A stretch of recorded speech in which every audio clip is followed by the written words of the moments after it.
জয়গুরু। একদিন শচীনদা শ্রী শ্রী ঠাকুরের কাছে প্রশ্ন করছেন, অর্জুনের বিশ্বরূপ দর্শন সত্ত্বেও পরে মোহ এলো কেন? শ্রী শ্রী ঠাকুর বলছেন, কারণ অর্জুনের সেটা আয়ত্ত করা নয়, কেষ্ট ঠাকুর দয়া করে তাকে সেটা দেখিয়েছিলেন।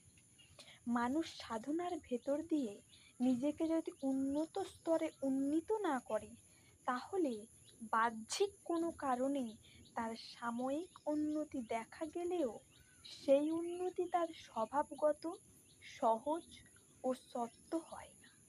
বাইরের বিশেষ প্রেরণা সরে গেলেই আবার সে নিজের স্বাভাবিক অবস্থায় এসে দাঁড়ায়।